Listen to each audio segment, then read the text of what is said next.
പ്രധാനപ്പെട്ട 3 കാര്യത്തെക്കുറിച്ചാണ് ഇന്ന് നമ്മൾ സംസാരിക്കുന്നത്. റസൂലുള്ളാഹി സ്വല്ലല്ലാഹു അലൈഹി വസല്ലം തങ്ങളുടെ ഹദീസിൽ കാണാം, മൻ കാന ഫീ ഹാജത്തി അഖീഹി കാന അല്ലാഹു ഫീ ഹാജത്തി. ഒരാൾ തൻ്റെ സഹോദരൻ്റെ ഒരു ആവശ്യം നിറവേറ്റി കൊടുത്താൽ അവൻ്റെ ആവശ്യം പടച്ച റബ്ബ് നിറവേറ്റി തരും. രണ്ടാമത്തെ കാര്യം, അവൻ ഫറജ അൻ മുസ്ലിമിൻ കുർബത്തൻ ഫറജല്ലാഹു അൻഹു കുർബത്തൻ മിൻ കുർബാത്തി യൗമിൽ ഖിയാമ.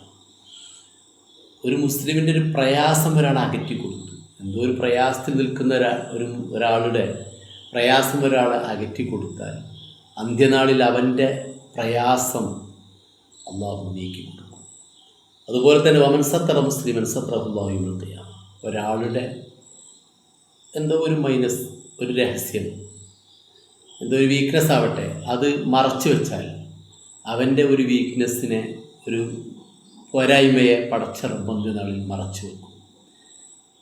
ഇതിൽ നിന്ന് മനസ്സിലാക്കേണ്ടത്, ഒരു മനുഷ്യൻ്റെ ആവശ്യ നിർവഹണത്തിന് വലിയ പ്രാധാന്യമുണ്ട്. ഒരാളെ പ്രയാസം അകറ്റി കൊടുക്കുന്നതിന് വലിയ പ്രാധാന്യമുണ്ട്. ഒരാൾക്ക് എന്തെങ്കിലുമൊക്കെ പോരായ്മകൾ വന്നാൽ അതൊക്കെ മറച്ചു വെക്കുക.